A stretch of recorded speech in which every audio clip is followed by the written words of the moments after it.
Como ya adelantamos un rato, hoy vamos a estar hablando un poco de texturas. ¿Sí? Todos, o la mayoría, tendrá por ahí una idea intuitiva de qué es una textura o para qué la queremos usar, pero vamos a tratar de definirlo un poco más formalmente, ¿no? En principio, ¿a qué llamamos textura en gráficos? Es ni más ni menos que un bitmap, ¿sí? ¿Se acuerdan los bitmaps que definimos en la primera clase? Es una matriz de puntos que representan colores, ¿sí? Pero a fin de cuentas, ¿qué son? Una matriz de números. En general, no, de forma rectangular, tiene un ancho y un alto, ¿sí? ¿Y para qué la vamos a querer usar? Bueno, en principio, este es el ejemplo más claro, ¿no? Supónganse que yo quiero hacer una pared con ladrillos. Tengo dos formas de hacerlo. Puedo o modelar, como está ahí a la derecha, cada ladrillito y agregar una cantidad infernal de triángulos a mi modelo, y eso después pinto cada triángulo de color distinto y me queda mi pared con ladrillos. O puedo decir, mira, tengo este bitmap de una pared con ladrillos. En vez de pintar el triángulo de un color parejo o de un color interpolado según los vértices, agarro ese bitmap, lo pego, ¿sí? Como si yo agarrara una calcomanía, la pongo ahí. Y de pronto, ¿qué pasa? Tengo un montón más de información por triángulo. ¿Se ve? Tengo un montón más puedo darle un montón más de detalle sin agregar geometría, sin agregar llamadas. Acuérdense que cada vértice que agrego es una llamada más un shader y un montón de procesamiento que no necesito realmente. ¿Lo vemos hasta acá? Sí, esa pared hecha con vértices se cae fácil. ¿Cómo se cae fácil? Y como los ladrillos están puestos, están uno abajo del otro. Bueno, pero nosotros acá en nuestro modelo no tenemos gravedad. Este, Ah, bueno. suponete que mi modelo le digo esto está fijo. Pero a priori, fíjense que yo paso de tener a la izquierda 4 vértices, que van a ser dos triángulos, 6 llamadas a un vertex shader, contra, no sé si alguien quiere hacer la cuenta de lo que hay ahí a la derecha, pero son un par de órdenes de magnitud más, ¿sí? Y el precio por esto es, bueno, un cachito de memoria que tengo que asignarle a la textura, porque eso en algún lado lo tengo que guardar y tengo que poder ir a leerlo, ¿sí? Bien.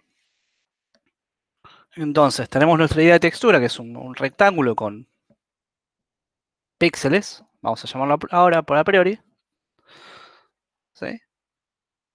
Y bueno, ¿cómo hago para explicarle a mi shader, pues esto lo vamos a programar nosotros en el shader?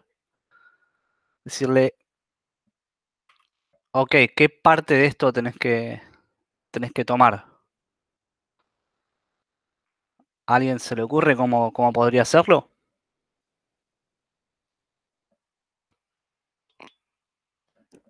Yo tengo que definir por cada vértice. De alguna manera tengo que explicarle qué cacho de la textura tomar, qué pedazo de la textura tomar.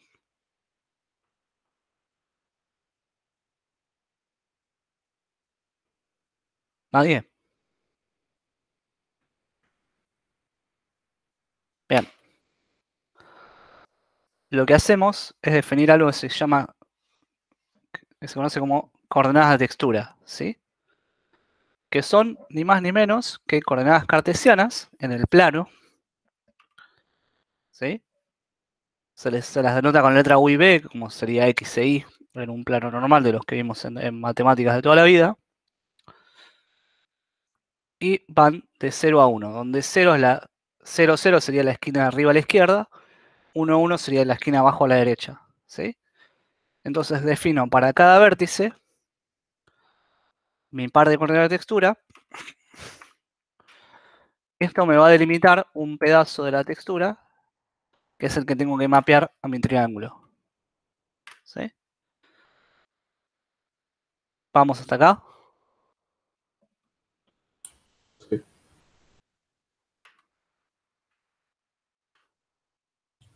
O sea, vas a tener que definir 3 números, 3 puntos. 3 puntos, claro, uno por cada vértice. Ah, ok.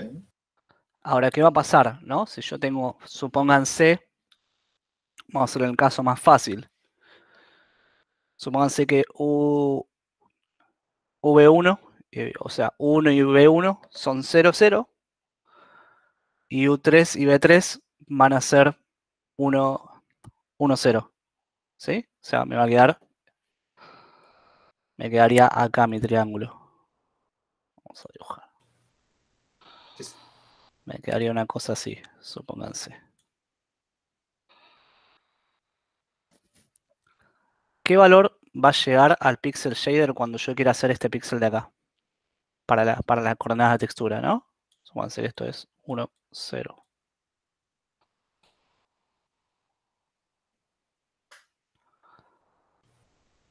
¿Cómo? Claro. ¿Qué es la pregunta? ¿Qué valor van a tomar los píxeles a lo largo de esta línea? Para las coordenadas de textura. Los del lado de la U van a variar de 0 a 1 y B corta va a mantenerse en 0. ¿A eso te referís? Ajá. ¿Y cómo es que van a variar?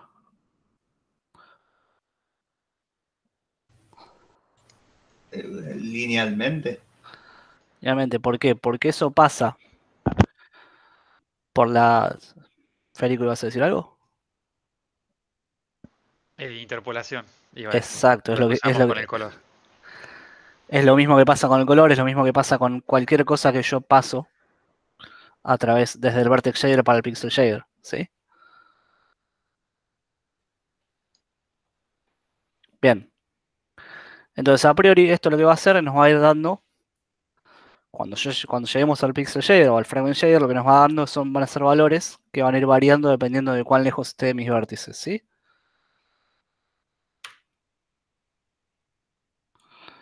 Bien. Antes era como le dábamos un color a cada vértice y ahora en vez de darle no le estamos dando el color de la textura en ese vértice, en ese punto, ¿no?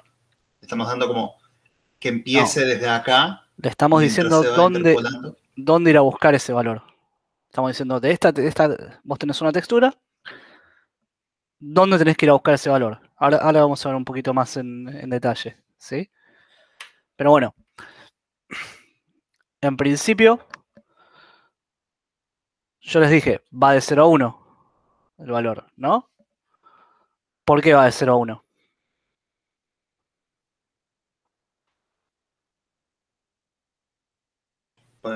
Porque es una interpolación. ¿Cómo es una Para no interpolación? necesitar saber el tamaño de la textura y que puedas usar esas coordenadas para Exacto. cualquier otro tipo de modelo u otras texturas. Si yo tengo si yo voy de 0 a 1, las coordenadas de textura, como bien dijo el compañero, son independientes del tamaño de mi textura. ¿Sí? Entonces yo puedo pasar, si tengo mi textura 400 por 300, lo que hago es multiplicar la coordenada de textura por la dimensión correspondiente y me da a dónde tengo que ir a buscarlo. ¿Sí? Supónganse, si yo digo la coordenada de textura 0,5, digo 400 por 0,5 es el píxel número 200 que tengo que ir a buscar dentro de mi matriz. Lo mismo para el alto, ¿no? ¿Se entiende? Pero así se deformaría toda la textura después, al aplicarla, ¿no? ¿Por qué? Porque, no sé, me imagino que si un lado es más grande que el otro, te quedaría más angosta que alta, digamos, en este caso. Bien, ¿y qué va a pasar? Y pienso que el resultado final te va a quedar todo deformado. nos estamos adelantando un par de slides, pero qué deformado. Lo que va a pasar si yo tengo, por ejemplo, supónganse, ¿no? Que mi triángulo ocupa en pantalla más de lo que del tamaño que realmente tiene la textura, que voy a tener que inventarme colores. Porque voy a ir a buscar píxeles dentro de mi triángulo que no van a existir en la textura. Y si el triángulo está más chico, voy a tener que ver qué hago para determinar qué color busco, porque puede ser que una coordenada de textura me quede con, no sé, el valor de 5 píxeles, porque... ¿Se entiende? Ahora igual lo vamos a ver un poquito más en detalle. Pero sí, te va a pasar eso. Pero va a pasar porque estamos mapeando una imagen a algo que tiene tamaño variable, dependiendo de dónde esté la pantalla. ¿Sí? Si yo tengo mi triángulo acá, va a tener un tamaño. Si yo lo alejo porque alejé la cámara, va a tener otro tamaño. Eso es un laburo importante dentro de lo que se llama, dentro de lo que es el mapeo, que lo vamos a hablar en detalle. Pero bueno, retomando el tema, yo si quiero puedo reemplazar mi textura por una más grande. Y como tengo las coordenadas de textura desacopladas, esto funciona igual y de pronto le doy un montón más de detalle. ¿Sí? Esto se puede ver. Lástima, tenía un video grabado y no lo llegué a editar. Pero se los paso en la semana. Hay muchos juegos, ¿se acuerdan que hablamos hace un par de semanas de lo que pasaba cuando teníamos que cargar texturas durante la ejecución del juego? En los cuales se estaba jugando un juego hace poco, donde vos enfocabas la vista en un lugar y veías que estaba una textura de resolución mediana, y eventualmente veías que cargaba y la textura se cargaba y tenía un montón más de detalles. Supongamos que había un pizarrón, en el cual uno no llegaba a ver lo que había, y cuando enganchaba la textura buena, de pronto estaba todo detalladito y se podía entender. ¿Esto por qué pasa? Porque desacoplamos el tamaño de la textura del tamaño de nuestro triángulo, ¿se entiende? Si no, para cambiar la textura, para poner una textura más grande, tendría que repasar todos mis modelos y todas mis coordenadas UV para adaptarlas a cada tamaño de textura, es una locura. ¿Sí? Bien. Vamos a hablar, vamos a ver un conceptito un poquito más. ¿Sí? ¿Se acuerdan que yo dije píxel de textura? Bueno. Al píxel que le corresponde, ¿sí? El cachito de textura que le corresponde a un píxel, lo llamamos texel. ¿Sí? Es el píxel de la textura. ¿Se ve? Esto es una definición medio fina, pero la vamos a usar a lo largo sobre todo cuando hablamos de postprocesados y cosas por el estilo. Bien. Luego tengo varias maneras de mapear mi textura, ¿sí? Puedo mapearla con coordenadas esféricas, coordenadas cúbicas, planas, ¿sí? Esto es más que nada, sobre todo para modelos generados proceduralmente, donde yo tengo mis coordenadas de textura que pueden estar o no estar. A veces le digo, bueno, usa este algoritmo para determinarlas, determinar dónde samplear en vez de tener una coordenada de textura. Sepan que existe, se usa poco, pero se usa. Lo que más vamos a usar y lo que más van a ver es como una textura como la que está acá a la derecha, ¿sí? Donde tenemos... Sería como si yo tomara mi modelo y lo desarmara y lo apretara en un plano. ¿Sí? ¿Se ve? Entonces tengo todos mis triángulos que están acá. Bueno, el peor color elegí.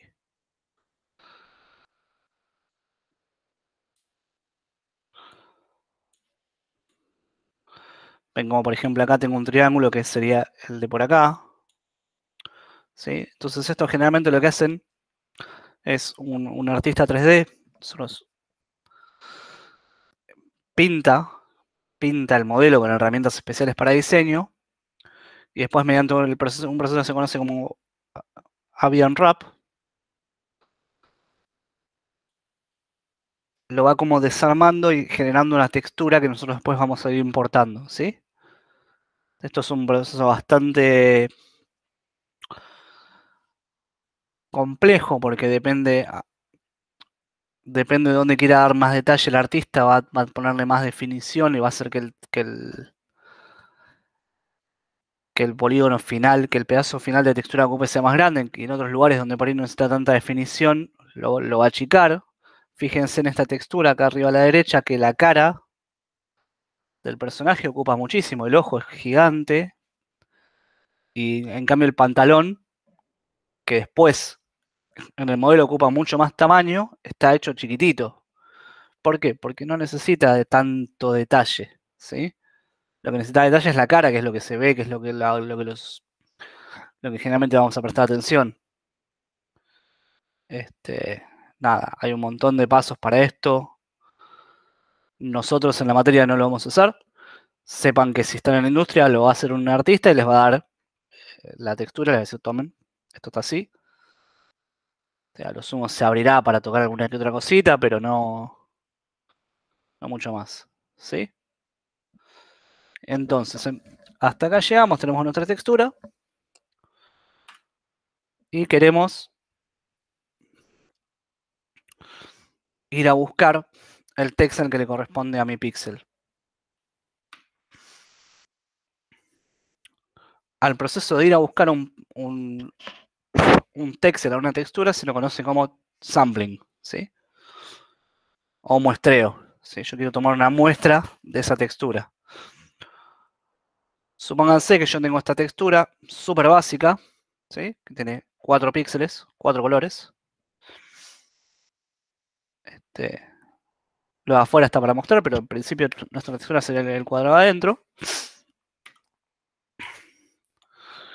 Y es lo que preguntaba el compañero hace un rato. Formulado de una manera un poquito más académica, pero es...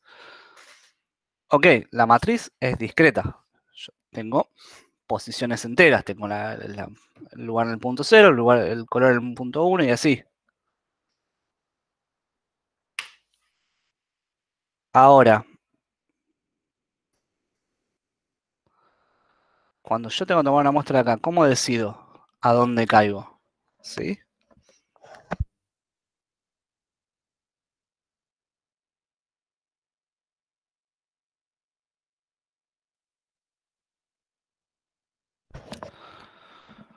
Bueno, en principio tenemos un montón de estrategias, ¿sí? La primera y la más simple de todas es lo que se conoce como nearest neighbor o vecino más cercano, que es, en este caso tiene 4, dividido por 4, trunco, y digo, bueno, me quedó el tercero, ya está, tomo solo el verde, ¿sí? Pero esto, ¿qué va a pasar? ¿Qué problema puede tener? ¿Alguien me lo puede decir?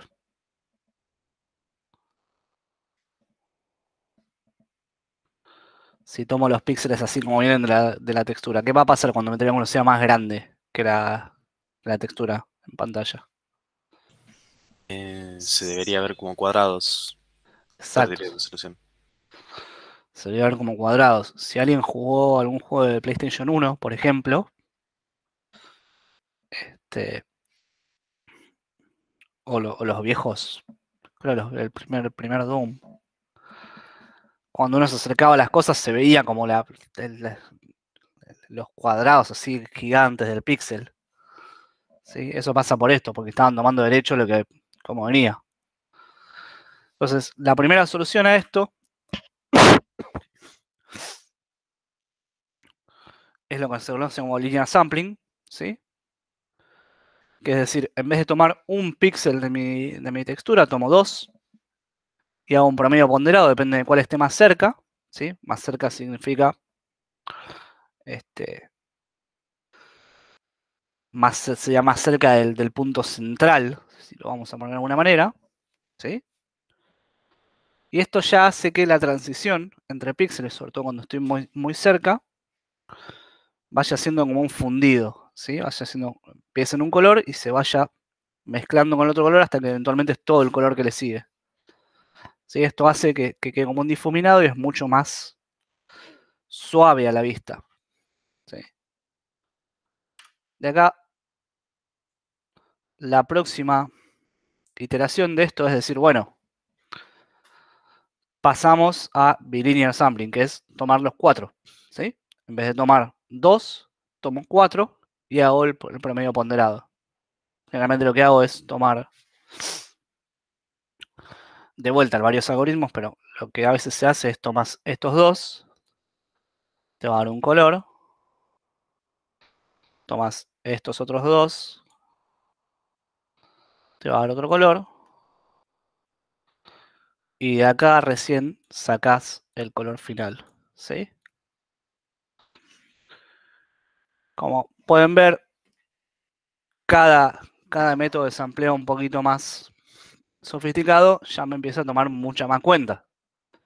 Porque eso lo tiene que, en algún lado tiene que correr. En este caso, en la GPU.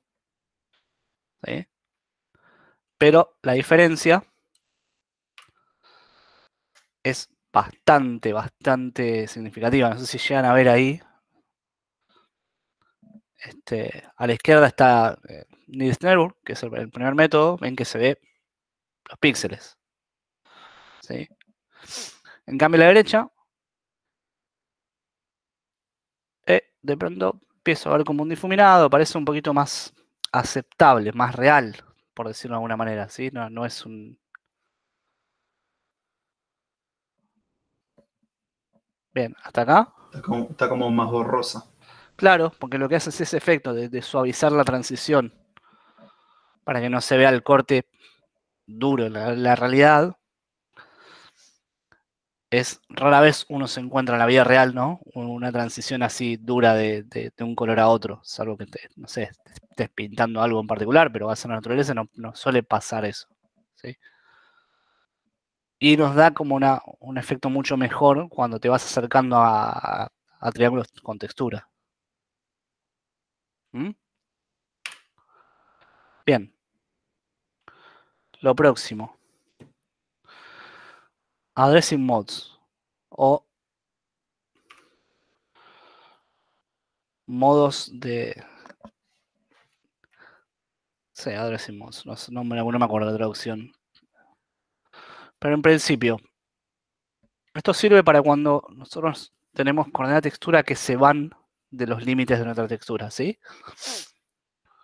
Si yo, por ejemplo, pido la coordenada textura 1,5, que a veces puede pasar, de hecho muchas veces se usa para repetir texturas en un mismo triángulo, por ejemplo, se conoce como tiling. Tengo que de alguna manera decidir qué voy a mostrarle, porque no tengo un texel en 1,5, ¿sí? Entonces, tenemos varias maneras de hacerlo, esto lo vamos a configurar, ahora lo vamos a ver un poquito cuando hagamos shaders, ¿sí? Pero el primero es lo que se conoce como wrap, que lo que hace es repetir. Entonces, si yo le paso algo que se pasa de 1, le va a restar 1 y me va a devolver lo que se vea, ¿no? Se pasa 1,5, le resta 1, dice 0,5, toma acá tenés tu píxel, tu texel. Lo mismo, si me voy para atrás, le suma 1, toma acá tenés tu texel. ¿Sí? ¿Se ve? Entonces, produce esto como que se van repitiendo, como si yo tuviera infinitas texturas. El próximo es el que se conoce como mirror, que lo que hace es como si volviera, entonces me da este efecto de despejar la textura, ¿sí? ¿Se ve? Sí. Después tenemos uno que se conoce como clamp, este es uno de los más usados, sino el más usado, que lo que hace es cuando yo le tiro una textura que está, una coordenada de textura que está fuera del 0011, me va a dar el último, ¿sí? Entonces fíjense cómo es como que continuaran los mismos píxeles que había en el borde. Y por último, tenemos uno que se llama Border Addressing Mode. Este creo que no lo había usado nunca. Capaz que Ronan lo usó para algo. Sí. Creo que se ven algunos juegos cuando... Creo que es útil cuando querés ver si algún modelo tiene un problema o si algún efecto o lo que sea que hagas tiene algún problema. Entonces le pones un border rosado y eso te dice que te estás pasando de las coordenadas V que deberías tener o que algún shader tuvo algún problema. Claro. No es muy común. La verdad que los addressing modes se pueden especificar en un shader, pero además se pueden hacer dentro del shader. Con matemática vos podés transformar cualquier espacio a cualquier otro, entonces hacer estas operaciones es relativamente simple. Si quieren hoy lo vemos, pero bueno, border muy difícil que se vea, el más común obviamente es el wrap, o el clamp también es útil, pero bueno, al menos sirve para algo, ¿no? Ahora me doy cuenta que no lo definí antes de decir para qué se usa. Básicamente lo que hace es te vuelve un color que vos especificás, ¿sí? Entonces, si yo le paso una coordenada de textura que está fuera del 0011, me va a volver un color que yo diga. En este caso es magenta horrible para que uno se dé cuenta de, che, acá hay alguna coordenada de textura rota, por ejemplo, como dijo Ronan, o para alguna otra cosa.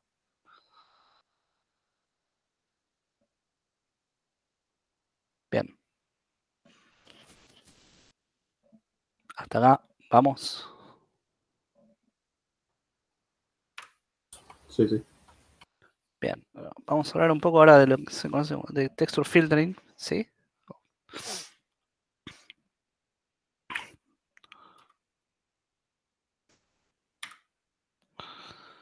Que es,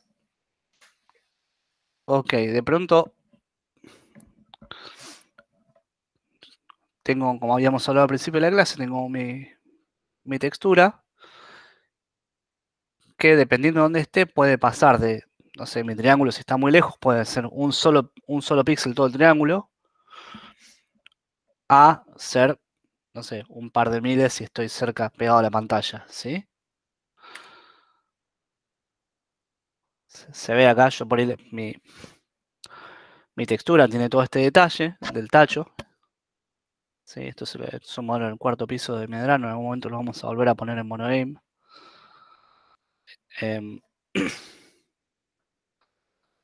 Pero al final de cuentas, cuando la voy a dibujar, ven que se ve allá chiquito, 2 píxeles. Entonces, ¿cómo decido qué color son esos 2 píxeles? ¿Sí? ¿Qué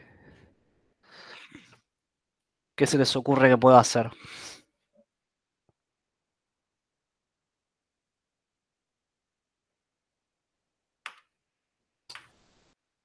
¿No? Tengo que pasar de esto a esto. Y definir varias texturas. Definir varias texturas. Una más grande y así varias, una que se va haciendo más chiquita y otra más chiquita. Bien. ¿Y cómo las defino? O sea, tengo físicamente, yo qué sé, 10 cosas de texturas y cuando me acerco se cargan las que son más con más detalle y cuando me alejo son las que son más chiquitas. No sé si es algo así. Lo que vos estás hablando existe, pero es una optimización y tiene sentido, pero o sea, lo que necesitamos acá es una forma dinámica de no tener que hacer eso, porque tener que hacer eso por cada modelo que estás viendo de manera dinámica todo el tiempo, o sea, definir el tamaño de un triángulo y en base al tamaño del triángulo usar una textura o la otra es intensivo de recursos. O sea, lo que vos estás diciendo está bien, pero hay veces donde los modelos cambian tanto pueden estirarse o puede pasar un montón de cosas con sus triángulos que necesitamos una forma un poco más dinámica que a mano ir cambiando las texturas. O sea, tenemos una sola textura, que es esa.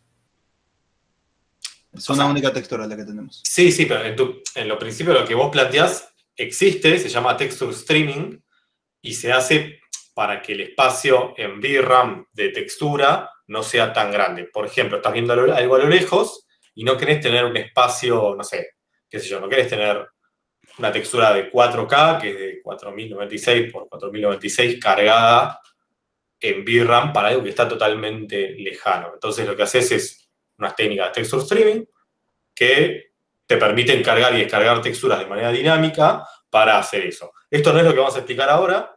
La idea es de que esto funcione sin texture streaming, porque el texture streaming igual, imagínate que vos cargas una textura 512 para algo que está lejos.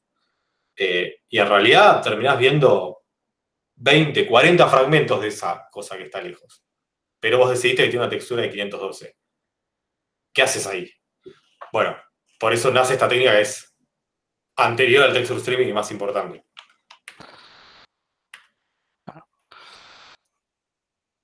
La técnica se llama min mapping, ¿sí? Como dijo Rona. Y lo que hace es tomar mi textura e ir dividiéndola a la mitad y generando una, no sé, supónganse que empiezo en 512, armo una de 256 por 256, con esa armo una de 128 por 128 y así hasta llegar a un píxel por un píxel, ¿sí? O no, a veces lo corto antes. Básicamente es parecida a la idea que elaboró el compañero, pero lo hace la placa de video por nosotros, ¿sí?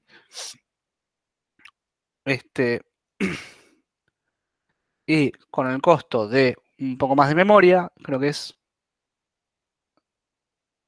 No llega al doble, ¿no? ¿Es 1,5? Es un tercio. Un tercio. 1 y un tercio, si hacen la... Si hacen la cuenta, eso es una serie que es 1 sobre x sobre 2. Bueno. Da que entiende a un tercio del valor original.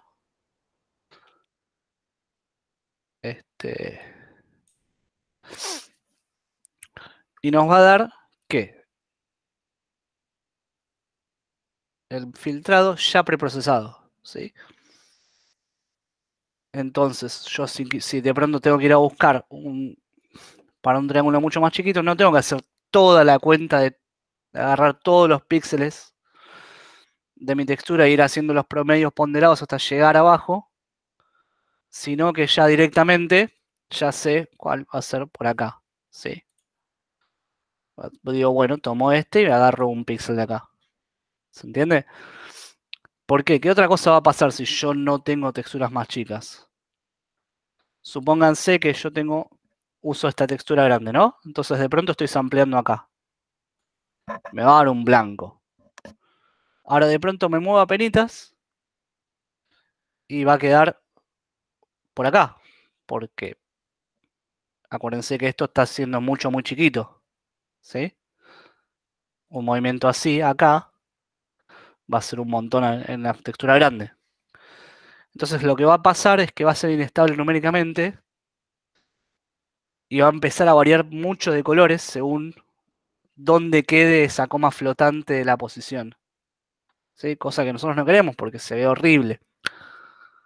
No me acuerdo dónde. Hace poco vi a alguien que había programado un gráfico y no tenía esto en cuenta. Y hacía un efecto estroboscópico cuando te ibas muy para atrás. ¿Se entiende el tema de la estabilidad?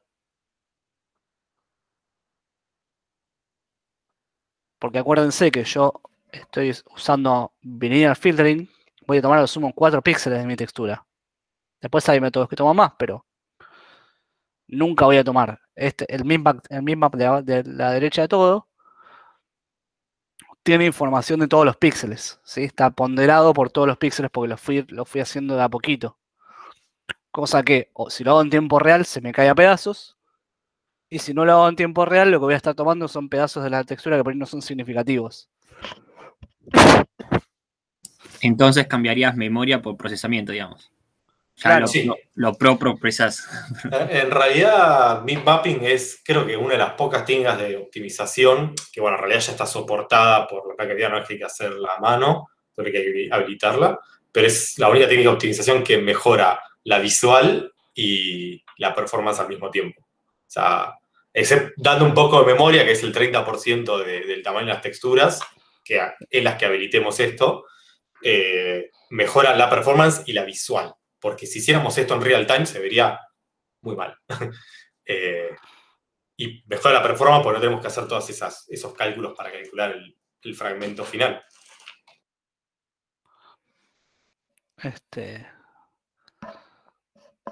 Pero sí, el trade-off es al final del día es entre memoria y procesamiento. En este caso no hay ni que pensarlo porque aparte lo hace la placa, lo hace mucho más rápido, está medio optimizado esto. Pero está bueno, es ese marco mental de que nunca tenemos optimización que no sea un trade-off. Guárdenselo para una de las últimas clases. Siempre hay que dar algo a cambio para poder optimizar. No, nada es gratis. Bien. Entonces, fíjense, lástima que este no es un video, pero fíjense a la izquierda que no tiene el min mapping. Ven que se ve como muchos colores distintos, rarísimo. En cambio a la derecha queda como más suavecito, tiene más el promedio de los píxeles de textura, en vez de ser uno al azar que, bueno, tocó porque ya me fui a la precisión y me está tocando los últimos puntos de goma flotante. Acá voy a hacer un paréntesis. Cuando yo digo goma flotante, ¿todo el mundo entiende cuál es el problema con la precisión de goma flotante? Sí, no. Creo que sí, es el... No me acuerdo, pero me parece que lo habíamos visto en la materia esta del primero, que es sobre la arquitectura. La arquitectura deberían haberlo charlado. Pero si no, bueno, rápidamente. La computadora habla en binario, ¿sí? En binario hay un montón de números, o sea, generalmente que en decimal no son periódicos, que en binario son periódicos y viceversa, ¿sí? Entonces, para tener una precisión absoluta, tenemos que empezar a negociar los números de punto flotante, por como están diseñados, son números que operan rápido, pero que no te garantizan que después de una determinada cantidad de decimales sean precisos, ¿sí?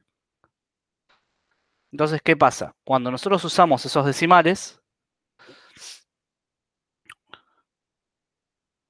ante la misma cuenta puede dar resultados distintos. Eso, por ejemplo, no sé si hay un programa en JavaScript, pero mucha gente se queja de que JavaScript, si vos haces 0,0000001 menos el mismo número, no te va a dar 0. Y eso, pobre, no es un problema de JavaScript, es un problema de la arquitectura de computadora y no tiene mucha solución salvo usar algunas cosas extrañas que dobles y qué sé yo, que no me voy a meter ahora porque es de arquitectura, no es de gráficos. Ahora, ¿cuál es el problema que nos traen gráficos?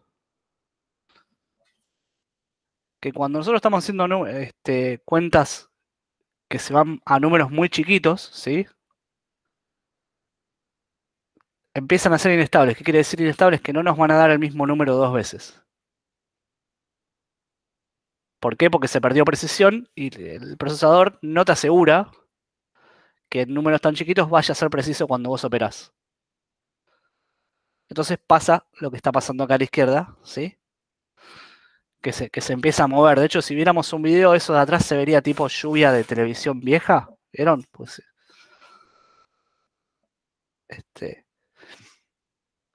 en cambio, usando min mapping, como nos ahorramos todas estas cuentas, siempre estamos trabajando con números casi enteros. Lo cual nos da, aparte de todos los beneficios que hablamos antes, nos da una mejora también en la precisión y en la estabilidad numérica. ¿Sí?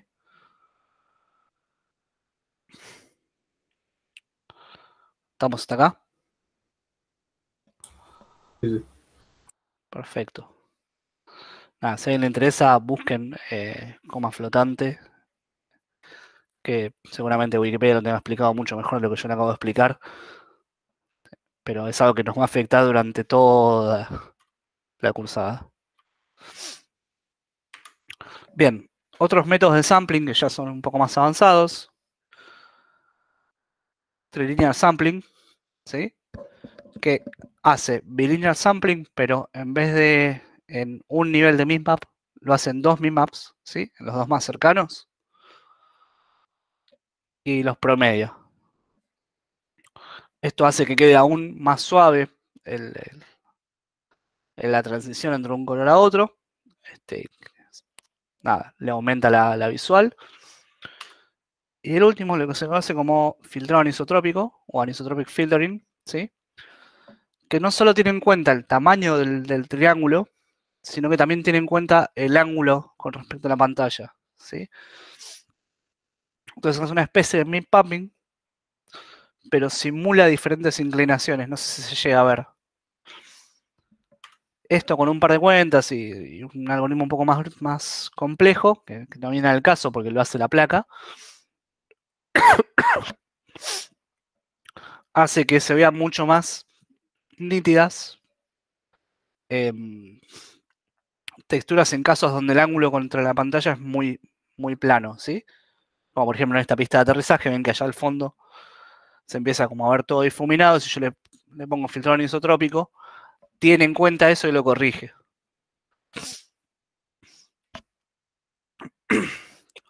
Bien, hasta acá texturas, ¿sí? Ahora vamos a ver un poco, nos vamos a remangar y vamos a ver un poco cómo se usan, cómo lo vamos a usar nosotros en el TP, pero preguntas, consultas, cosas que no hayan quedado claras.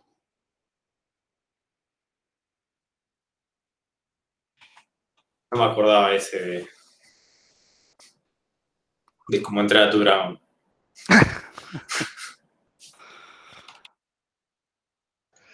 El texel es un color ya, el Claro. dato asociado. Ok. Sí. Es lo que te devuelve la textura cuando la sampleas. Entendido.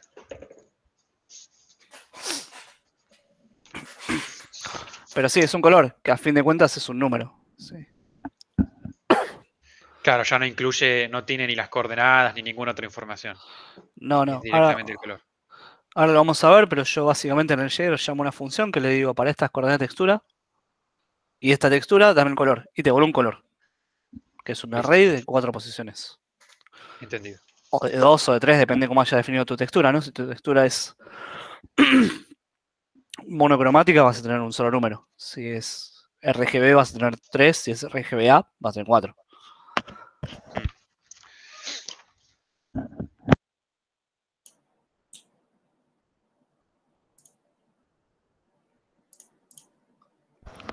Bien, ¿alguien más? Sí.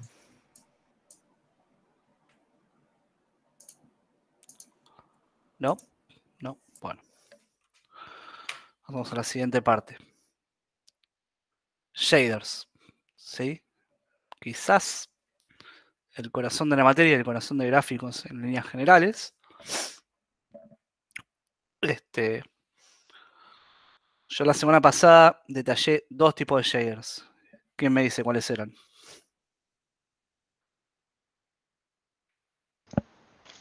El vertex Uh-huh.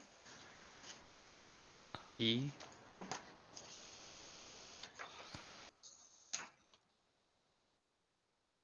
el fragment. El fragment. Muy bien. Bien. Fragment. Vertex, perdón. ¿Se acuerdan? Por cada vértice van a entrar un vértice y va a salir un vértice proyectado, ¿sí? Entonces, en principio y a priori lo que voy a querer hacer por cada vértice es multiplicarlo por sus matrices. Lo mínimo que tengo que hacer es eso y devolverlo ya en espacio de pantalla. ¿Sí?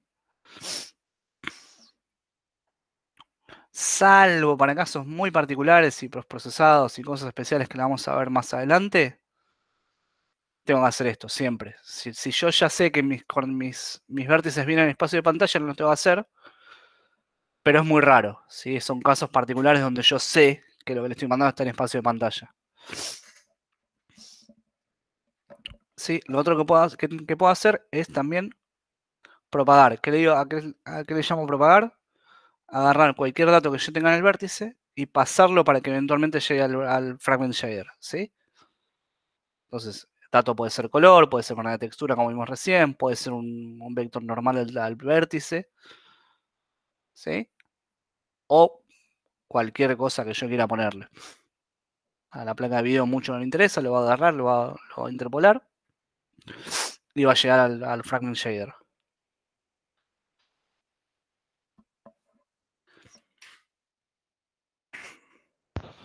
Perdón, recién donde decía screen space sería el espacio de proyección Claro, para sí, nosotros. sí. En realidad,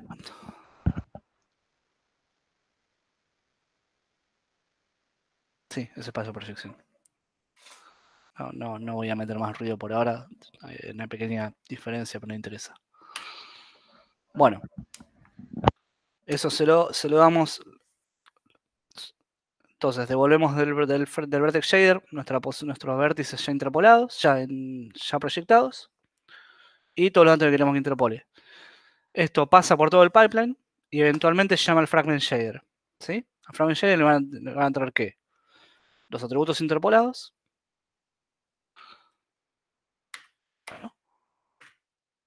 Y nos va a devolver un color y una profundidad, quizás. ¿Sí?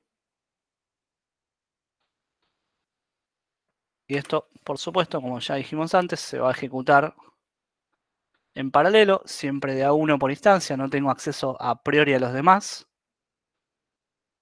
De hecho, si quisiera tener acceso, tengo que hacer algún truquito que no viene al caso. ¿Sí?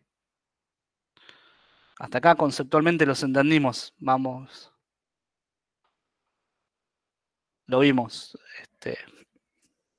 ¿Alguna duda, consulta o pasamos derecho al código?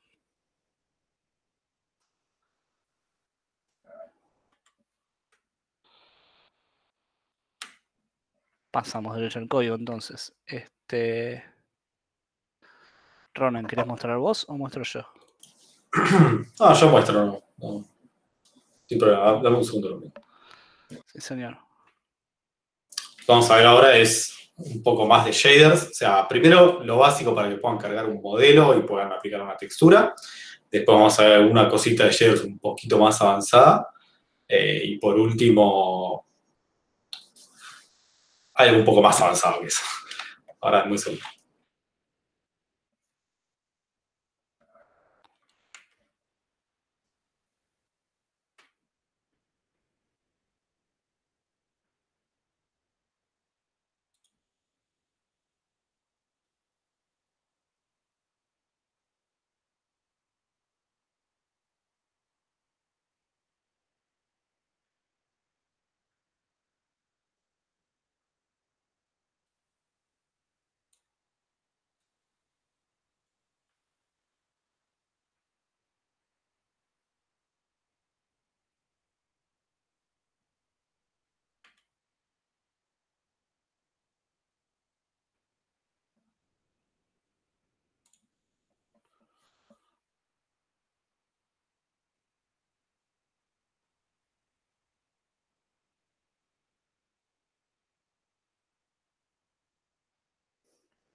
Se fue.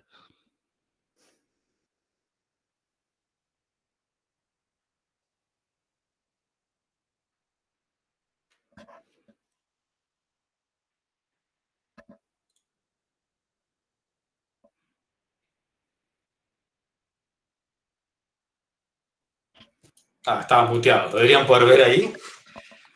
¿Se ve bien? Se ve. Ok. Claro, estaba hablando, no me escuchaba. Sí, Tienen que ir a la cámara de Ronan y pinearla. Exacto. Un segundo. Bien. Bueno. Primero lo primero. Vamos a darle play ahí. Este es un group en donde, bueno, tenemos un plano y tenemos el modelo de TGC despejado. Pero bueno, vamos a lo importante, ¿no? Vamos primero a lo que nos importa, que es, queremos cargar un modelo. Para eso, generalmente vamos a Content. Y acá tenemos el gestor de contenido. Y en el gestor de contenido podemos agregar distintas cosas. Creo que puedo tirar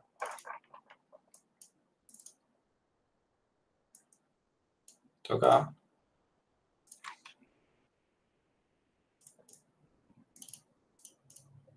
Por ejemplo, ahí agregué esta silla que tenemos acá. Y si le damos Rebuild con clic derecho, vamos a ver si hace lo que tiene que hacer.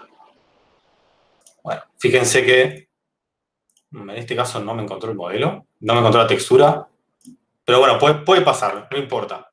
Lo que vamos a hacer ahora es cargar este modelo. Ustedes ya saben cómo cargar un modelo. Simplemente van a la ruta de donde está esto.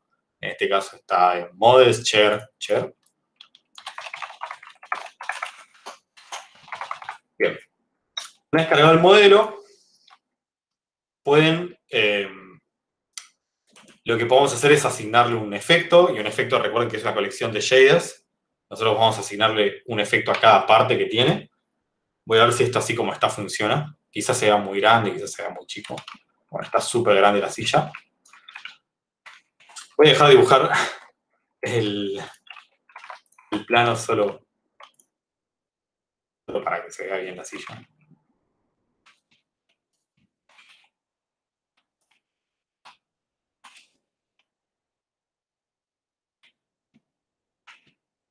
Y perdí la silla. Está raro. Ah, ok.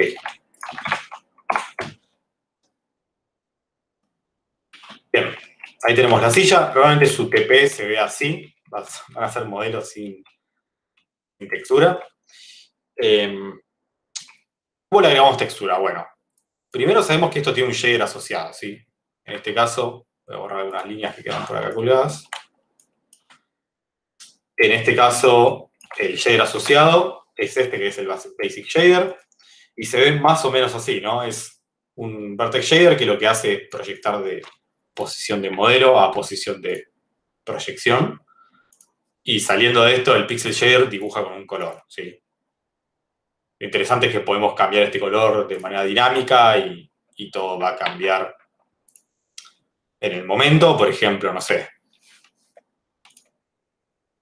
Solo para extendernos un poco, vamos a poner...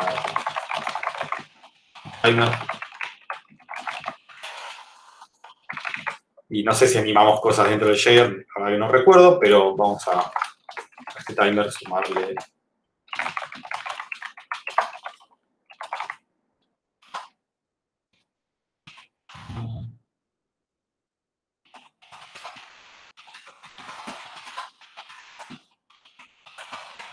Eso está mal, pero hay otra forma de convertirlo a float que es un poco más sana.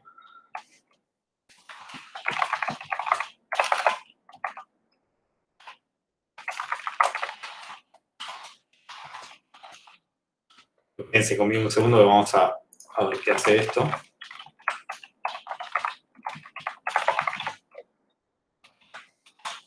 Okay.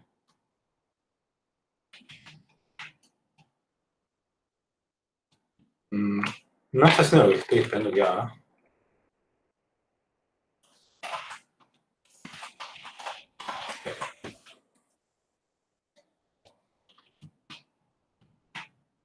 Podemos animar el shader pasándole variables uniformes.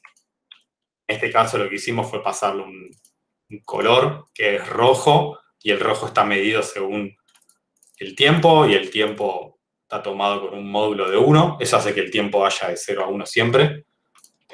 Si no, podemos ir a Desmos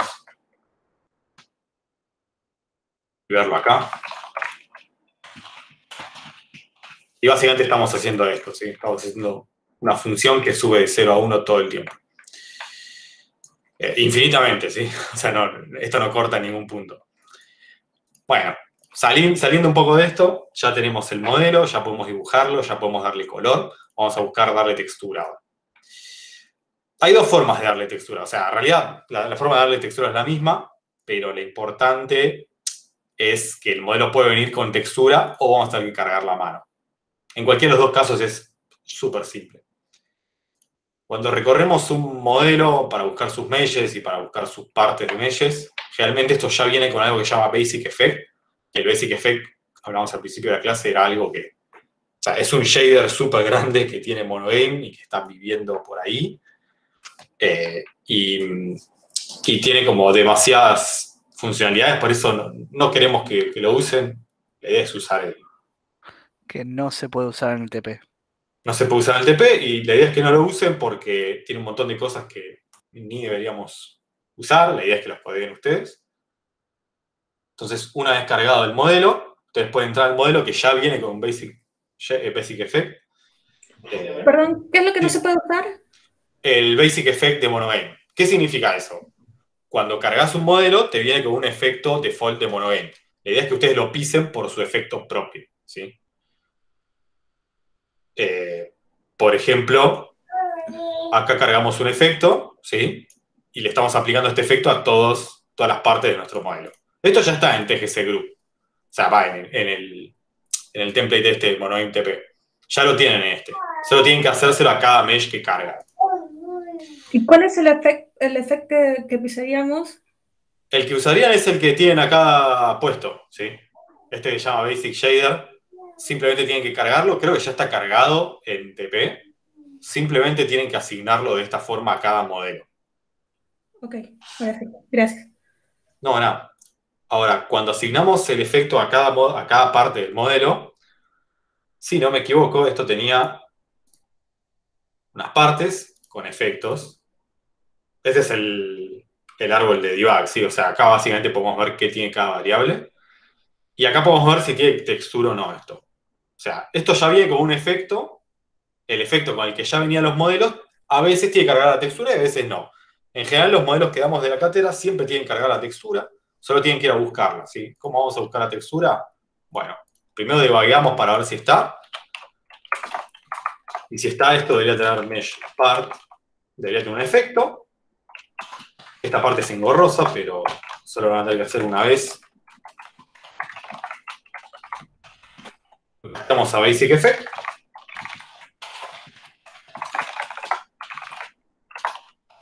Esto puede tener una textura o no, ¿sí? Sí, tenemos textura. Hacemos, no sé, algo, qué sé yo. La podemos asignar en algún lado. ¿Puede tener más de una textura? Sí, así que ojo con eso. En principio lo que vamos a hacer es hacer un, no sé, qué sé yo, un diccionario de... ni siquiera vamos a hacer una red de texturas. Una lista, mejor. Para que la gente objetosa esté de buen humor. A esta lista le podemos agregar todas las texturas que encontremos adentro de nuestro modelo, si es que viene con alguna.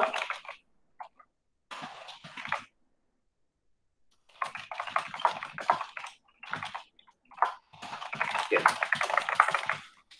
¿Qué estamos haciendo acá? Recapitulemos. Cuando cargamos un modelo, tenemos que asignarle nuestro efecto propio, ¿sí? No podemos usar el Basic Effect. Pero como ya venía con un Basic Effect y ese Basic Effect podía venir con texturas, podemos extraerlas de esta manera, ¿sí? Esto significa, en esta lista podemos guardar las texturas que venían con este modelo. Bien, ya tenemos las texturas. ¿Y ahora? Bien, hay que asignárselas al shader que tenemos. ¿Cómo se asignan? Bueno, se pasan como variables uniformes, ¿sí? Eso quiere decir que al efecto, o sea, podemos poner texture,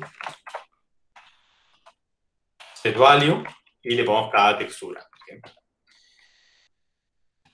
Ahora vamos a ver, o sea, en este caso podemos usarlas de esta manera, ¿sí? Set value y no sé, textures, y acá como es un array esto, pasamos un índice, es una lista.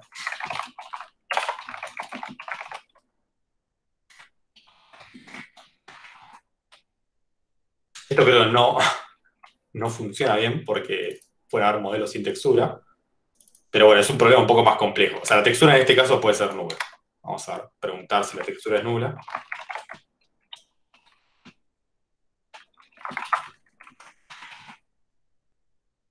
Y acá vamos a agregar siempre una textura. Que si es nula, nos importa. O sea, no nos importa porque después, si la textura es nula, no la aplicamos directamente.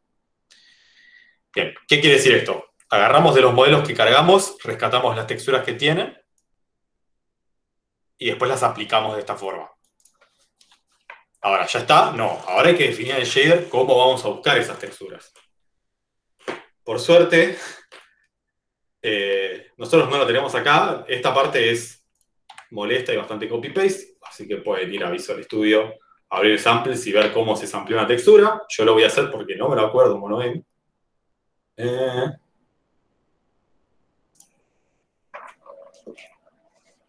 Nadie espera que se acuerden esto, no van a tener que estudiar cómo samplear una textura de memoria porque es engorroso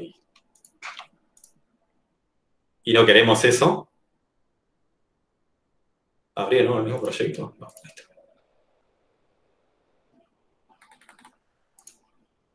Bueno, en samples tenemos un montón de shaders, un montón de contenido y otras cosas. Si no me equivoco, acá hay algunas estructuras. Sí, acá está. Buenísimo. Bien. Este es el shader que teníamos de clase pasada. Lo importante es que le copié este pedazo de código, ¿sí? Este pedazo de código es súper importante porque define una textura y un sampler de textura. Una textura es simplemente una textura y un sampler de textura es una estructura que le dice a la placa de video cómo va a hacer samples en esa textura, cómo va a muestrear esa textura, ¿sí? Voy a poner mayúscula. Por ejemplo, este sampler de texturas 2D tiene una textura asociada y fíjense que tiene los filtros de, ¿cómo se dice? No me acuerdo cómo se llamaban, pero básicamente las estrategias a usar cuando tenemos que samplear texturas. Por ejemplo, linear, podemos tener... bueno, acá no está, pero si lo vayan a buscar en alguna página acá de HLCL, les va a decir los distintos modos de samplear texturas. Poner texture sampler. Usen, no sé cómo... en el Object está también. No sé cómo hacer que quede más claro. Usen esa documentación de Microsoft. Está súper completa. Sí, si no pueden buscar el monoM sample o temp sample. Y en teoría...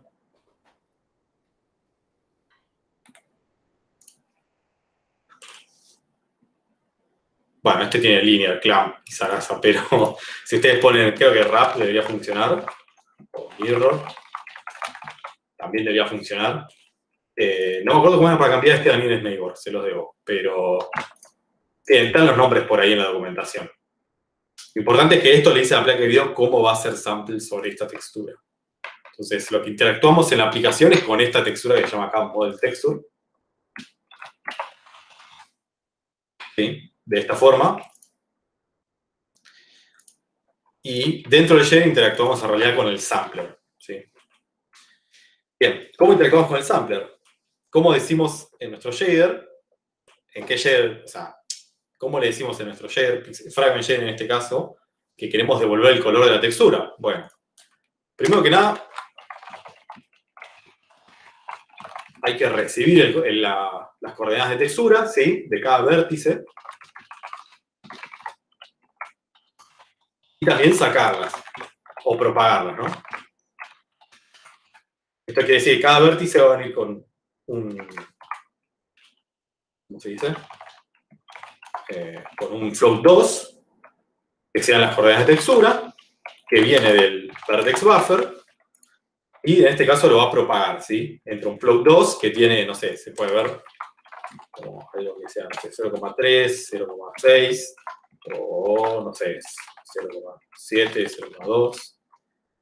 Y tiene estos valores, y estos valores salen del vértice para hacer, una vez que el vértice se rasteriza y se interponen los atributos, esto llega de acá de manera lineal, ¿sí? Interpolado linealmente.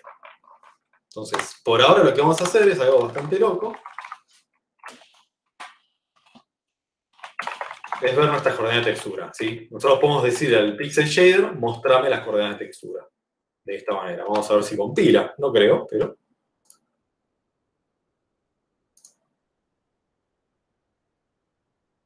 Wow. Bueno, sí, compiló. Y de hecho, acá las tenemos. El backface screen está un poco roto. Pero fíjense que tenemos la silla pintada de... O sea, esta no es la textura, ¿eh? Estas son las coordenadas de textura. Esto significa que estos son las posiciones a donde va a ir a buscar en la textura los colores. ¿Por qué están verde y rojo? ¿Quién puede decirme?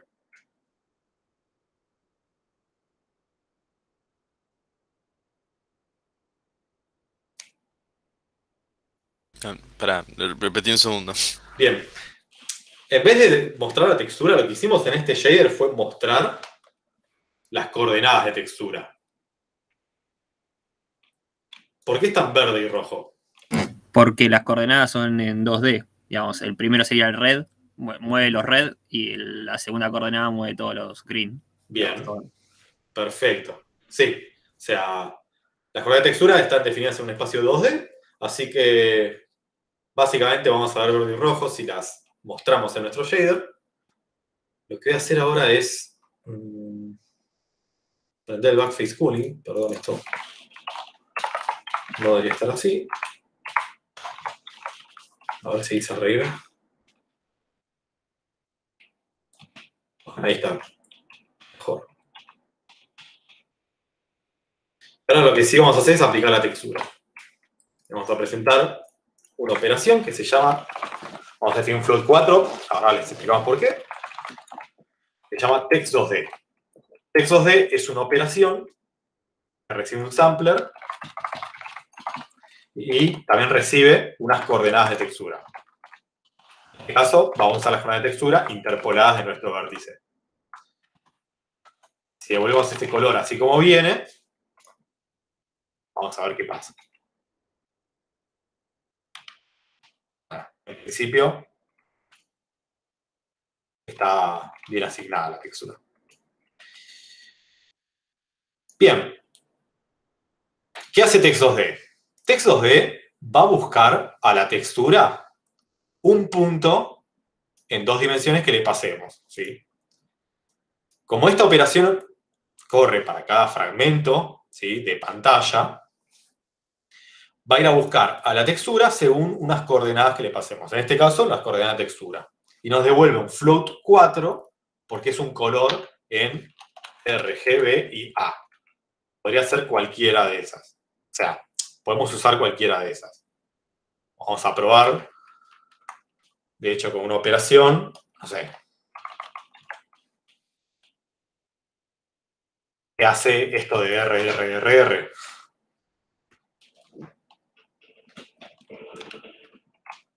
¿Sí? Esto agarra el canal rojo y lo devuelve para mis 4 canales, rojo, verde, azul y alfa. Vamos a hacer lo mismo con RGAB o AA, si es que estamos gritando, o lo que sea. Lo importante es que ahora podemos en un modelo ir a buscar una textura y aplicársela. ¿Sí? ¿Preguntas hasta acá?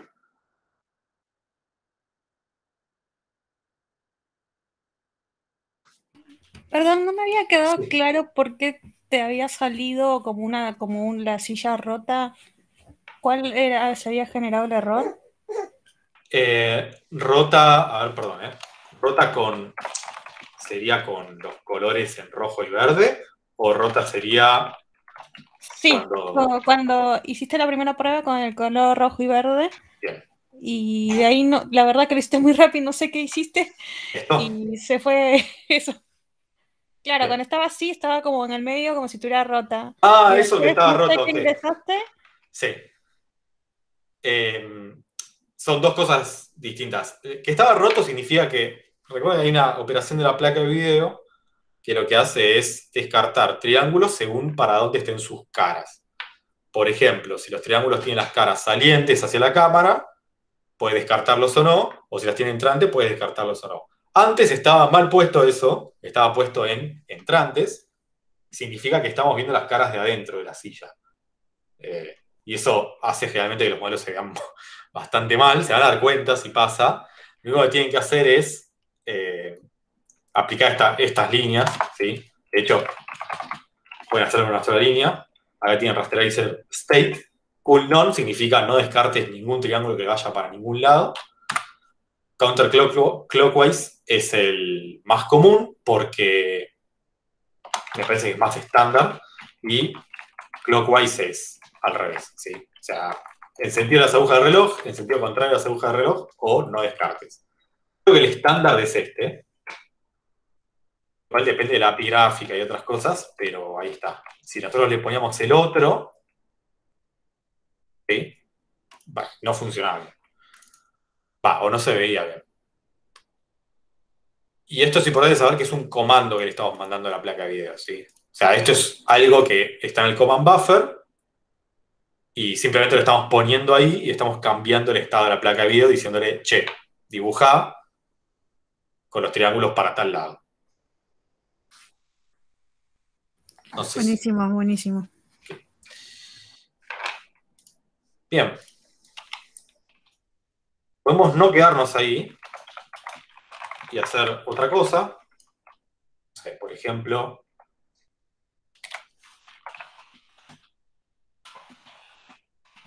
¿qué pasa si hacemos esto?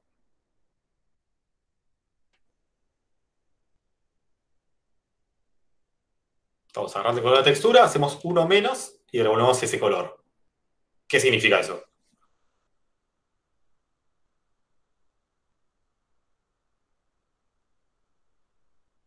Sería como hacerlo negativo o algo por el Muy estilo. bien. Bien, vamos a probarlo. Exacto. Vamos invirtiendo los colores. En esta parte de la silla no se nota tanto porque, bueno, está en escala de grises. En realidad sí está invertida, pero bueno, no es tan notorio. Pero en las patas se ve. Y no sé, ¿podemos usar la textura para otra cosa que no sea solo color? Sí. ¿Qué significa eso? Bueno, quizás con este color podemos hacer alguna otra operación y devolver, no sé, el color difuso que ya lo teníamos, ¿sí? El color base que ya teníamos. Roland, Sí. te quedó como, no sé, se ve como la mitad de tu editor. Pues estoy moviendo la pantalla, no sé si... No, bueno, ahí se ve, pero Se ve la si es mitad con del... Studio Code, no sé. Si cierro el Está chat como del corrido. costado, se ve para mí. Ok. Si tengo abierto el chat de Meet, no puedo ver completamente la pantalla de él. Está raro. O sea, si yo muevo el mouse de izquierda a derecha, ¿ustedes ven todo o no? Yo sí. No tengo en pantalla completa. Si lo pongo en pantalla completa es como un pedacito, no se ve tan bien a mí. Yo no veo tu botón de inicio de Windows, así que eso ya sería bastante decir. Sí, es raro eso. Yo veo la mitad del botón de Windows. A ver, dame un segundo. Pero para mí es por Meet. Sí, es bueno, por el sí, tamaño sí. el tamaño máximo que le puede dar a un portrait de una persona, me parece. Yo ahí viendo mi propia pantalla en Meet, valga la redundancia, no veo todo. No, perdón, el botón de inicio está como medio cortado. Está raro. Bueno, yo abrí el chat y ahora veo todo. Ok. Misterio. Bueno, ahora en el chat. Les invito a que muevan sus pantallas hasta que queden en el mismo formato que la de Ronan. La hacen más ancho, más o menos, y se va ¿Pero esto como pasó otras veces o es la primera vez? Yo es Creo la que ha primera vez que lo pasado. veo. Ok. Para Un el par de futuro, veces ha pasado. si pasa, nos avisan. Ok. Perdón, te saqué del flow. No, tranqui. Bueno, volviendo. Podemos devolver un color y podemos hacer otras cosas con esta textura, ¿sí? Las texturas, como explicamos durante toda la clase, se pueden usar para mostrar colores y simular, no sé, profundidad o un poco más de geometría donde no la hay, pero también se pueden usar para otras cosas, ¿sí? Por ejemplo, no sé, si el color es un if, vamos a hacer un if. Si el color en el canal rojo es mayor, perdón, el canal azul es mayor que, no sé, 0,7. Vamos a declarar un color.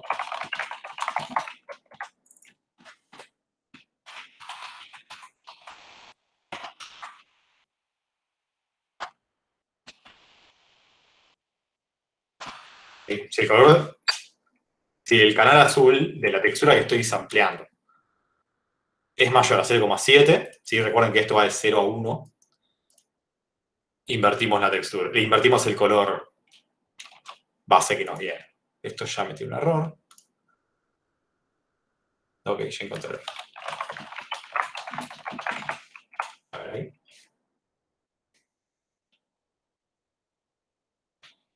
Fíjense que también tiene un efecto medio raro esto. Pero las texturas no solo se pueden usar para usarlo como color, sino que se puede usar para un montón de cosas. No se limiten a pensar que las texturas son solo color. Bien.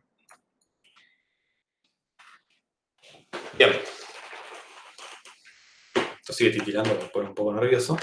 Vamos a mostrar otro caso, que es el modelo ya tiene textura, o el modelo no vino con textura, quiero cargar una textura a mano. ¿Se puede hacer? Sí, se puede hacer. Para eso, primero tenemos que ir al content. Vamos a agregar algo. Y deberían tener una textura en alguna carpeta. En este caso tenemos esta textura que es un ruido, se llama Perlin Noise. Invitamos a quienes quieran leer un poco más de Perlin Noise, la historia es muy buena y involucra la película Tron, la primera. Y nada, es un ruido que ganó un Oscar por lo importante que fue. Ahora van a ver por qué lo usamos. Tiene unas características muy, muy buenas. Agregamos la textura, recargamos. Y ahora podemos cargarla acá de manera... Y cerramos.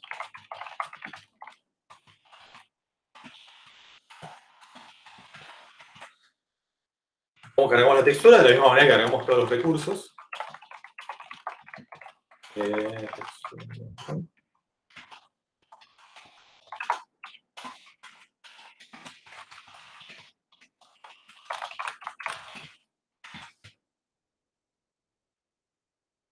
Ya cargamos la textura. Y en vez de usar las texturas que usamos para la silla, podemos usar... De hecho, vamos a hacer una cosa, vamos a usar dos texturas. ¿Podemos usar dos texturas? Sí. Usar dos texturas implica, bueno, hacer el doble de sampleos en el Fragment Shader, pero también desacopla la idea de que siempre estamos, o sea, que solo podemos usar las texturas para colores.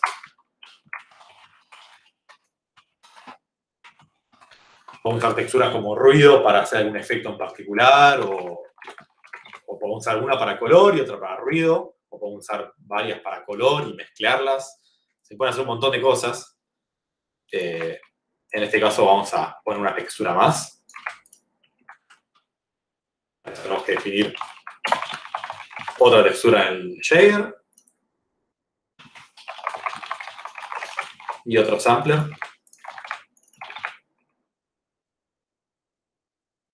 Simplemente acá lo que podemos hacer es hacerle sample de nuevo, ¿no? O sea,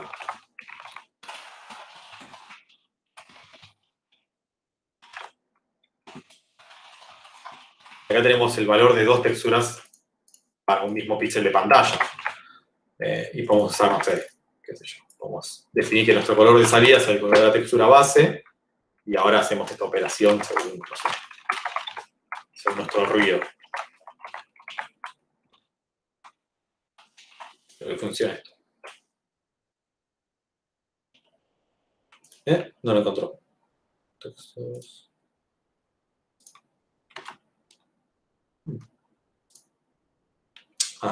Estoy repitiendo el texto.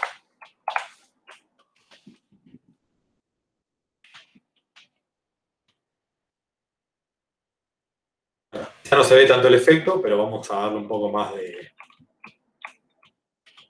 profundidad. Si es mayor que 8.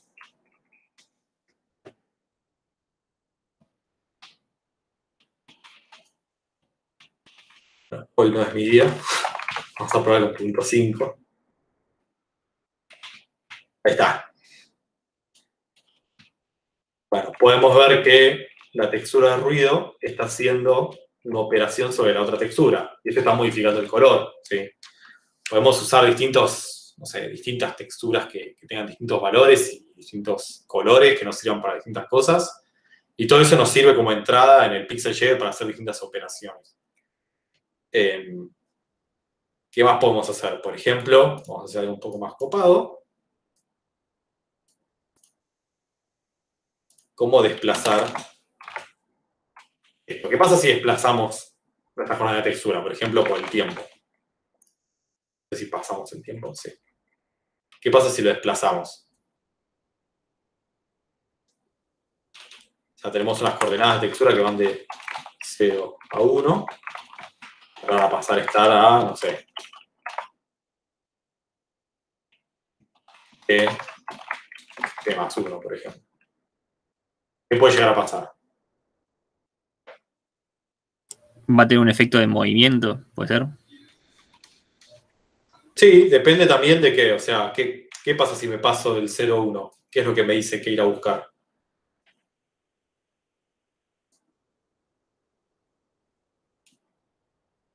Hace un ratito Javi explicó qué pasaba si nos pasamos del 0 a 1 en coordenadas de textura. Depende que estaba seteado, pero volvés al inicio. Bueno, depende de que estaba seteado. En este caso creo que está mirror. Vamos a ver. No estoy pasando el tiempo. Es algo muy importante eso. ¿Qué significa pasar el tiempo? Agarrar el parámetro este que teníamos en el shader. Esto no es lo que quería. Y pasarle una variable que sea el tiempo.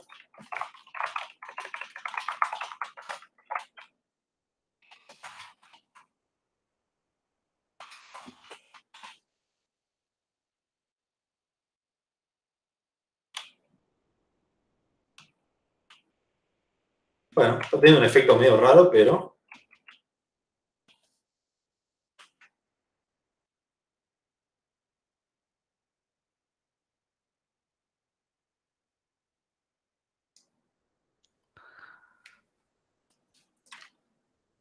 Pasa que ese modelo se nota poco. Sí, podemos ir a alternar las coordenadas de textura de la textura de color que estamos usando. Que es esto acá. Sumarle, no, lo mismo que estaba haciendo, pero sumar un rojo. En vez de invertirlo. Ok. Así se ve en el respaldo.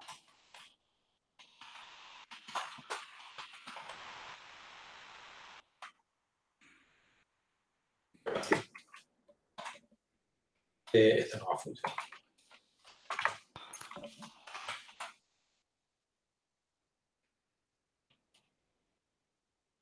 Y le saqué el tiempo.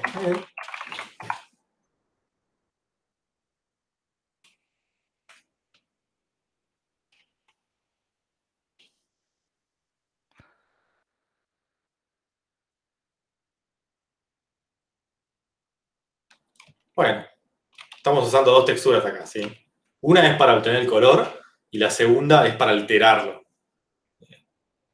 Es muy común usar texturas para valores como cosas que no sean color nada más. Por ejemplo, en una textura puedo poner información como, no sé, qué sé yo, como si invertir los colores como acá, o puedo poner otro tipo de datos.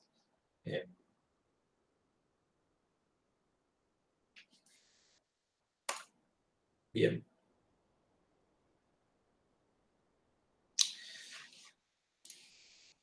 Igual por ahora solo vimos cosas de texturas. Hacemos un poquito más de tiempo. No sé, Javi, si te parece ver un poco más de Vertex Shader antes que movernos a eso. Me parece perfecto. Buenísimo. Vamos a medio lo pasamos por arriba. Bueno, vamos a dejar nuestro color así como está, no lo vamos a tocar.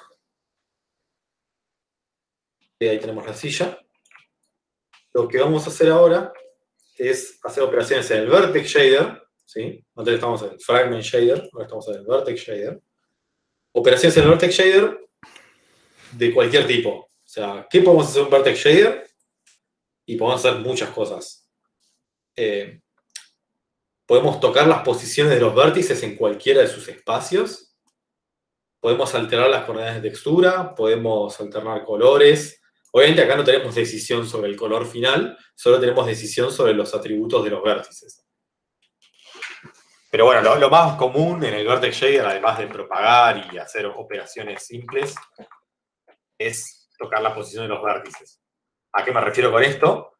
¿Para qué queremos tocar la posición de los vértices si ya del modelo ya están definidas? Solo queremos pasarlas a pantalla. Bueno, pueden haber operaciones que, no sé, que necesitemos hacer para lograr un efecto en particular.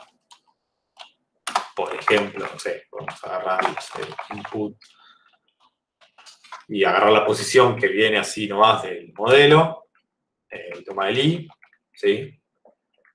Un espacio de modelo, y preguntamos si esto es, no sé, mayor que 0.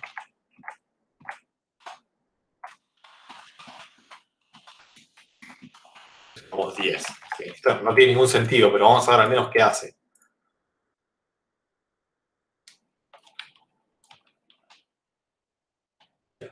El modelo es demasiado grande, así que no se va a apreciar. Vamos a sumarle algo zarpado a ver qué pasa. Bueno. Ok. No me lo esperaba tanto, pero fíjense que los vértices que antes estaban... pusimos sí, ahora explicamos qué pasó con los ejes, pero síganos con que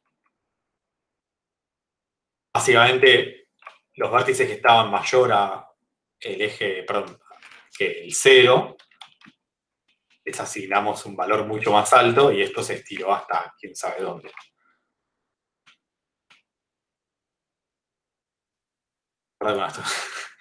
Ok.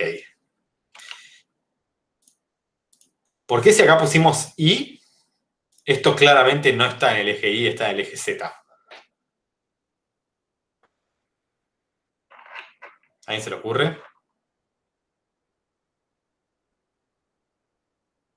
Porque es distinto en el Jaeger. No, o sea, el shader acá no llega al modelo así como está. Lo que es más probable es que esta silla esté rotada y por default esté alineada en el eje Z. Entonces cuando ponemos Y pasan estas cosas. De hecho, si acá ponemos Z y vamos a bajar un poco estas intensidades, vamos a ver qué pasa.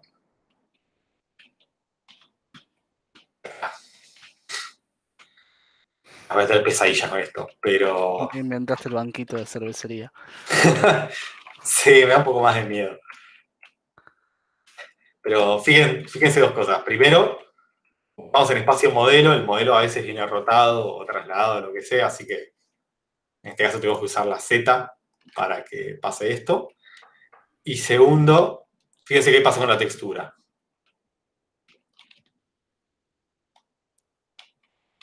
Está totalmente También se rota. estiró.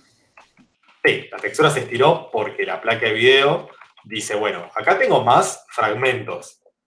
¿Pero cuántos píxeles hay en estas coordenadas de textura? Quizás hayan 3, 4. Entonces lo que está en el medio lo trata de rellenar, en este caso de manera lineal, ¿sí? Si no me equivoco, esto debe ser un bilinear sampling. Pero bueno, pasa esto.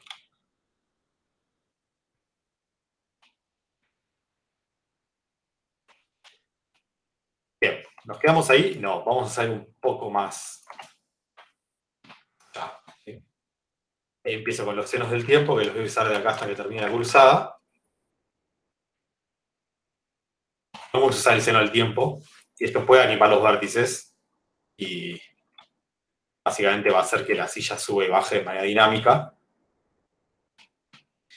Ten en cuenta que para cada vértice estás haciendo esta operación, que es agarrar la posición actual. Si la posición en Z es mayor que 0, le va a sumar o le va a restar algo según dónde esté el seno del tiempo. Pero esta operación está soportada por la GPU y nos deja hacer este tipo de curvas.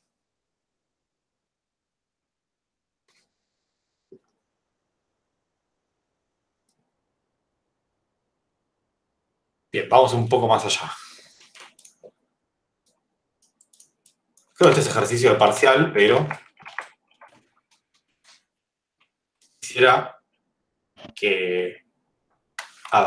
quisiera que la silla sea un cilindro en vez de una silla. ¿Cómo podemos hacer que sea un cilindro?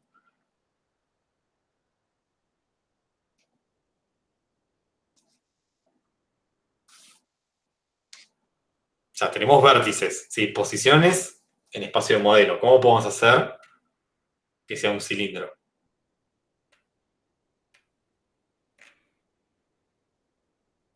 Bien, en principio podemos tomar, no sé, la posición en un eje, por ejemplo, y XY,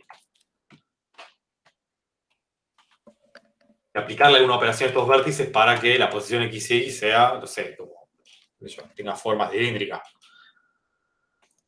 ¿Qué propiedades tiene un cilindro?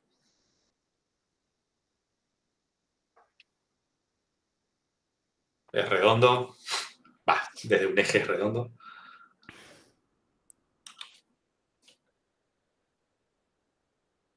O sea, básicamente lo que queremos hacer es, vamos a, no sé, agarrar un modelo cualquiera, estamos en Blender ahora de repente. Vamos a agarrar, no sé, qué sé yo, el mono, Susan se llama, y queremos hacer que Susan sea un cilindro. Vamos a bajar un poco el radio. ¿Qué operación se les ocurre que podemos hacer sobre los vértices para llevarlo a un cilindro?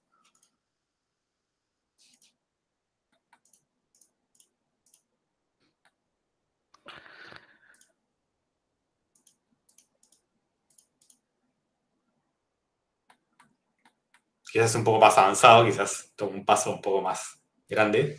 Pero ¿A qué se proyecta un cilindro en el espacio, en el plano XY? O sea, a un círculo. ujú. Bien. ¿Y qué características tienen los puntos de un círculo? ¿Cómo los definís? Ponerle que tiene un centro y una distancia misma, cada uno de los puntos Ujú. al centro. Y si yo tengo 2 puntos en un plano y los quiero proyectar a un círculo, ¿cómo los proyecto?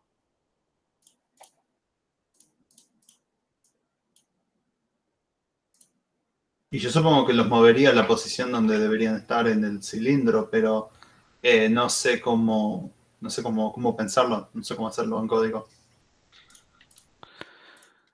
Bueno, o sea, está bien, estás súper cerca. Lo único que nos falta es más o menos saber cómo traducirlo. Si sabemos que en 2D, ¿no? Vamos a hablar siempre en 2D.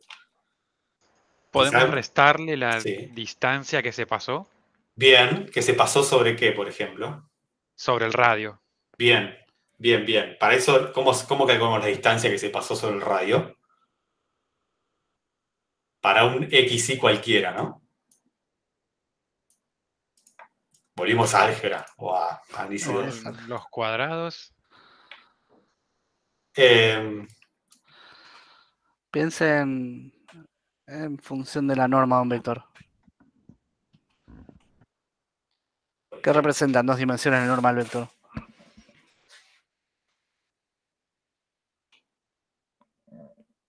Su magnitud. Bien. ¿De qué magnitud van a ser los puntos, los vectores que representan los puntos de un círculo de radio 1? 1, van a ser todos de magnitud 1. Bien. Bien. Entonces, ¿qué tengo que hacer con los puntos que no son de magnitud 1? Transformarlos en uno que sean de magnitud 1. Bien. Bien. Pero que tengan la misma dirección. Dividirlo por Claro. su magnitud sería. El vector lo tenés que dividir por. Exacto. Exacto. Eso es, ¿cómo se llama? ¿Qué le hacemos a un vector como lo dividimos por su magnitud? Calculamos. Lo Normalizarlo. normalizamos. Muy bien, normalizarlo. De hecho, tenemos... Wow, estamos afilados. O sea, que había que enseñar un poco. Pero tenemos una operación que es normalizar, ¿sí? La placa de video la tiene y la soporta.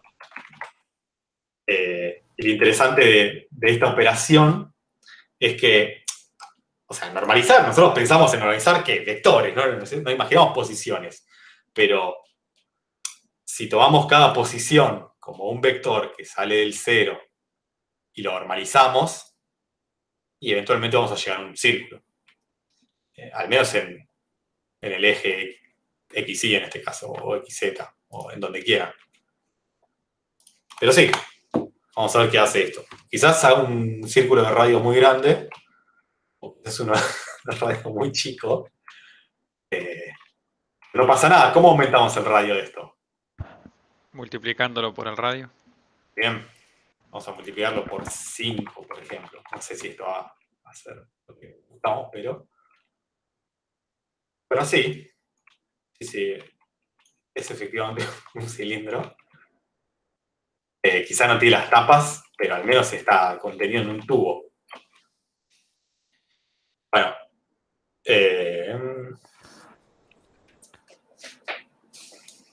Pero bien, está bien ese razonamiento de cómo llevar a algo de un espacio a otro. Quizás verlo de esta forma con los vértices.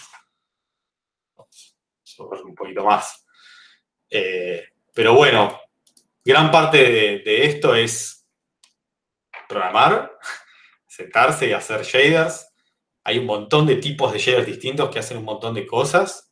Si ustedes usan una aplicación 3D o juegan un juego, todo lo que ven en pantalla pasa por un shader. Así que hay muchos tipos de shaders distintos con un montón de propiedades distintas. Supongo que la clase que viene no, pero la otra vamos a seguir ahondando un poco más sobre esto.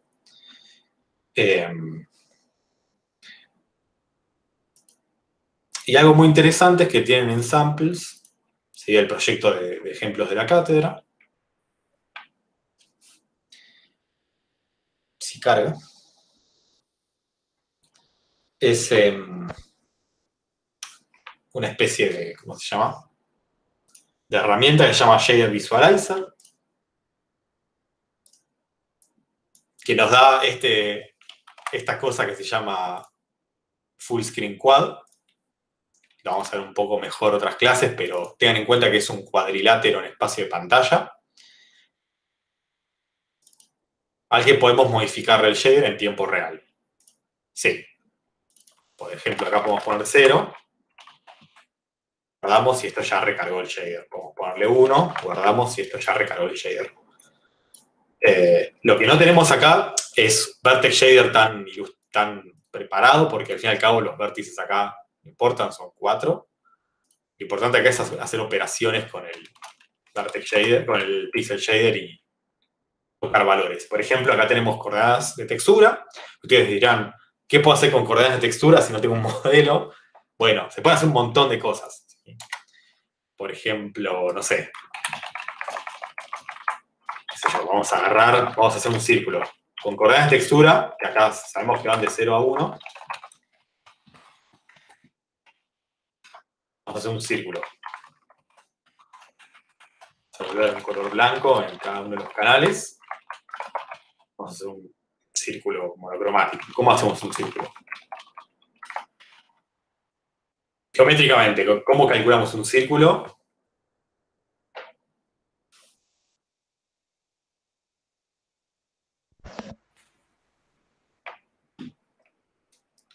O más fácil, desde un punto cualquiera, ¿cómo sé la distancia que tengo de un círculo? Creo que antes lo vimos. O sea, si es que el punto que yo tengo está dentro de un círculo, ¿no? Sí, pensemos eso, por ejemplo. Sí. ¿Qué pasa? ¿Cómo sé si el punto está dentro de un círculo?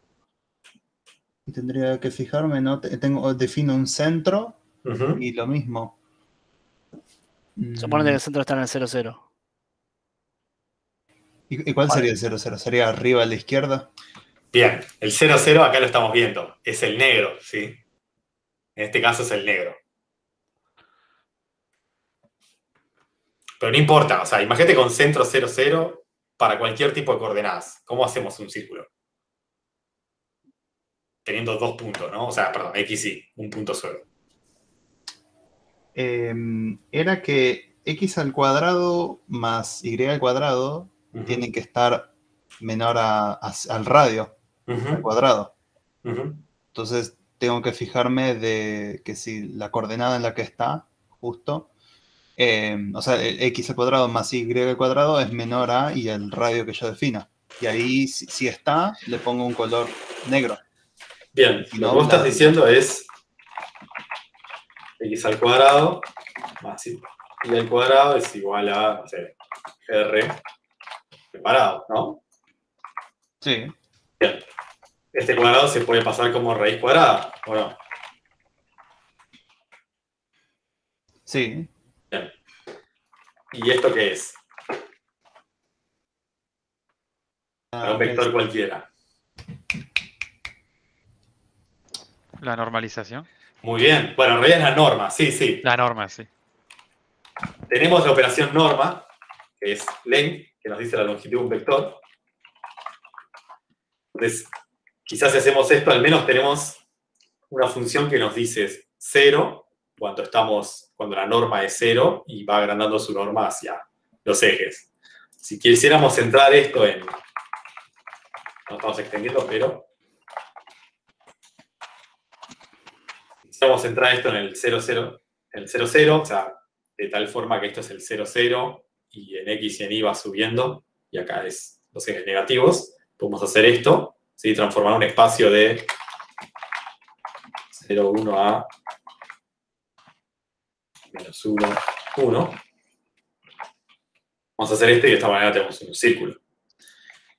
Si queremos el círculo un poco más definido, ¿cómo hacemos? O sea, quiero que sea blanco cuando está dentro de un radio y negro cuando está fuera del radio. Tienes que definir el radio en algún momento. Pensemos esto como la distancia al centro. Y pensemos en un radio como a 2. No puedes hacer un if que si la distancia del centro es menor al radio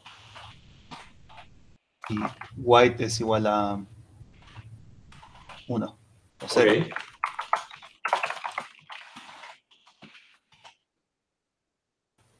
Bien. ¿Verdad? Perfecto. Vamos a subir el radio, creo que tenemos el tiempo acá. Si tomamos la parte fraccionaria del tiempo, o sea, una operación que vaya de 0 a 1, vamos a tener esto. Podemos escalar el tiempo para que vaya más lento. Y no se podría hacer que solamente se vea, o sea, no sé, que este shader agregue solamente lo negro a la pantalla y puedes hacer una transición ¿viste? de Windows Movie Maker que se cierra todo y pasa a una escena Sí, distinta. sí, se puede hacer eso. Sí, se puede hacer eso.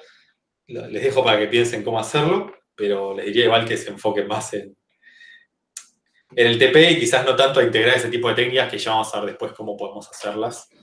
Pero esta parte o esta herramienta de la parte de samples es para que puedan correr un fragment shader y puedan ver todo lo que se puede hacer acá. Hay un montón de cosas que se pueden hacer. Calcular un círculo es la más simple. Invitamos a que sigan desarrollando y viendo esto. Por ahora creo que ya, no sé si estamos bien de tiempo, Javi. Yo creo que estamos. Una última aclaración que estaría bueno hablar de los if y lo que es la complejidad ciclomática en un shader. No sé si lo dijimos antes. No lo recuerdo. Bueno, básicamente, ¿se acuerdan que hablamos de que los shaders se corren paralelamente en un procesador vectorial? ¿Esto qué va a significarme? Cada if, que cada for, cada while, cada lugar donde yo tengo un branch, o sea, donde mi procesamiento pueda salir para dos lugares distintos, eso me va a romper el procesamiento vectorial, ¿sí? Que supónganse, mi procesador tiene 200 cores, ¿no? Y 100 va para cada lado. El procesador va a tener que procesar, después del if, 200, todo para las dos branches, ¿sí? No importa si es por un solo píxel o por los 400. ¿Sí? Porque no sabe cuántos de esos quedan. Entonces hay que tener cuidado. ¿Se pueden usar if en los shaders? Sí.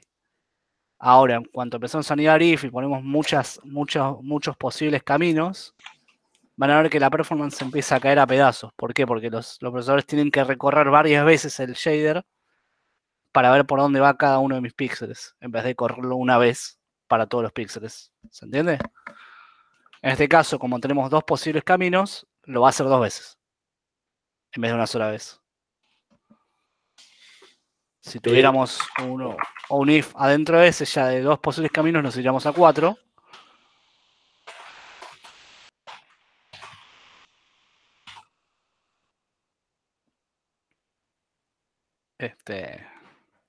Mirá qué bonito eso.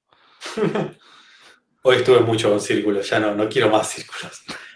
Una gota que cae en un lago. En el agua, quizás podría ser eso. Sí, Entonces, capaz en vez de un if, capaz podría haber una cuenta que te calcule eso. bueno, sí, Ahí está, exactamente. ese es el punto. Generalmente, si podés calcularlo, es mejor. ¿Sí? Porque te evitas la bifurcación que se dice. Hay una función que se llama step. Step es una función bastante simple, que lo que devuelve es 1 si... Ahora vamos a explicar, va a ser lo mismo que ya teníamos. Pero step devuelve 1 si... si esa función es menor que radius.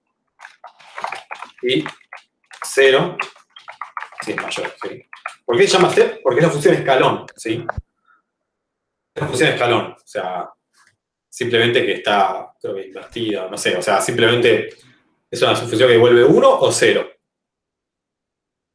Y así hay un montón de funciones que pueden ir usando. De hecho, está una mucho más conocida que es...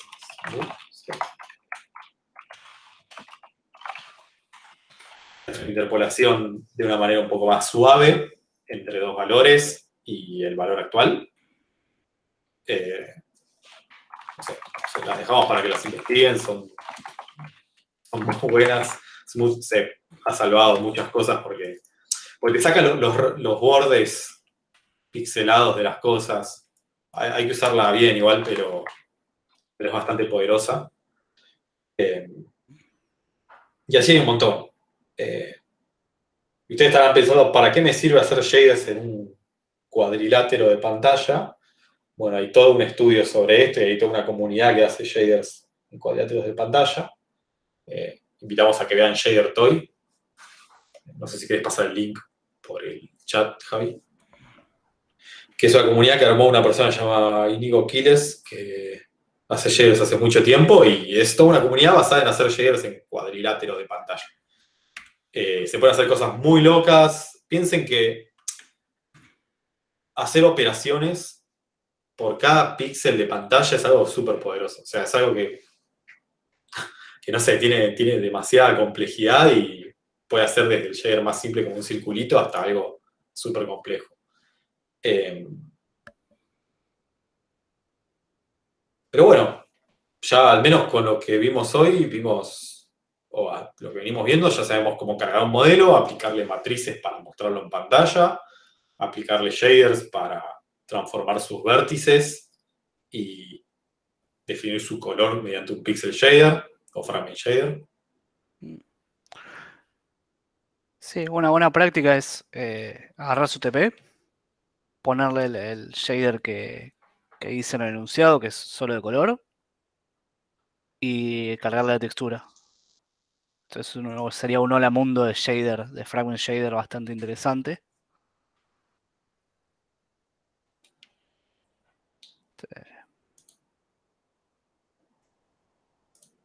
Y van a ver cómo sus modelos ya empiezan a tomar, sus TPs empiezan a tomar otro color, literalmente.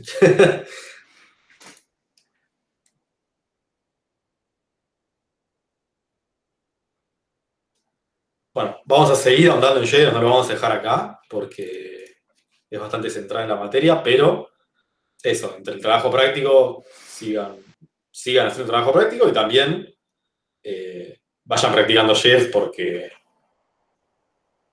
lo van a necesitar, más que nada en el trabajo práctico y porque, bueno, qué sé yo, quizás les sale algún problema o alguna duda, o haciendo los shaders, la verdad que se afianza bastante el conocimiento de la materia, entonces cuando salen esas dudas es cuando se termina de cerrar los temas.